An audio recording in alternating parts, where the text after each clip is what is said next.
April 8 Monday.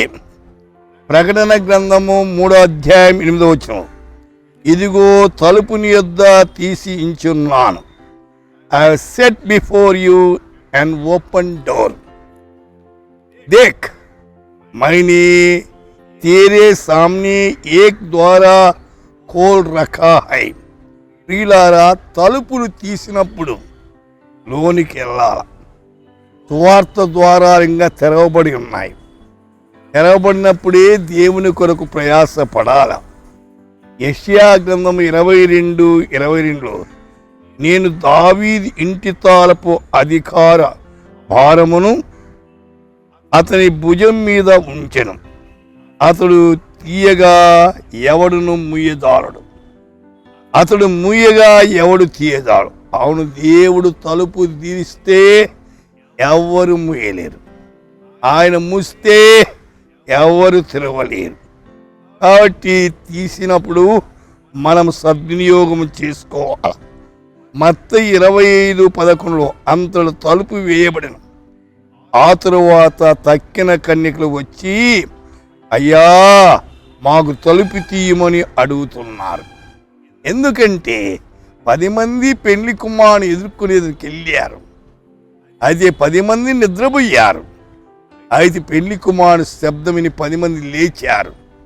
అయితే సిద్ధముగా ఉన్నవారు లోనికి వెళ్ళారు, సిద్ధముగా లేని వారు లోనికి వెళ్ళలేకపోయారు.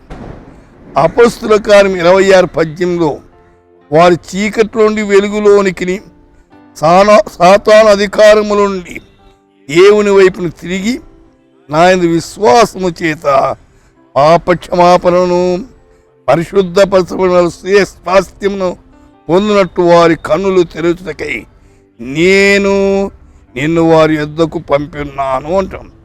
దేవుడు పౌలుని ఏర్పాటు చేసుకుని చీకటిలో ఉన్న వారిని, సాతాను బంధకాల్లో ఉన్నవారిని యేసు వైపు నడిపించేదానికి ఎంతో ప్రయాసపడ్డాడు.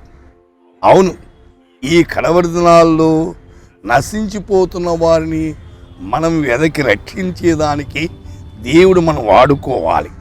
అపొస్తలుల కార్యం 16:14లో అప్పుడు లూదియా అను దైవభక్తి గల ఒక స్త్రీ వినుచుండెను. ఆమె ఊదారంగు పొడిన అమ్ము తుయతైరా పట్టణస్థురాలు. ప్రభు ఆమె హృదయము తెరచను కనుక పౌలు చెప్పిన మాట లక్ష్యం ఉంచను. దేవుని వాక్యం వింటే పరిశుద్ధాత్మ దేవుడు మన యొక్క మనోని తెలుస్తాడు. అయితే లూదియా అనగా దివిటి, ప్రకాశించేది. నీవు నేను ఈ లోకములో ప్రకాశిస్తూ నశించిపోతున్న వాడిని ప్రభు వైపు నడిపించడం గాక. ప్రార్థన. ప్రభువా, మీరు తలుపులు తెరిచినప్పుడే మేము లోనికి ప్రవేశించేదానికి. మూయబడే దినం రాబోతా ఉంది. బుద్ధి లేని కన్యకల వలె కాకుండా బుద్ధి కలిగిన కన్యకల వలె జీవించుటకు మీ కృప మాకు ప్రసాదించమని యేసు నామమున ప్రార్థిస్తున్నాము తండ్రి. ఆమేన్.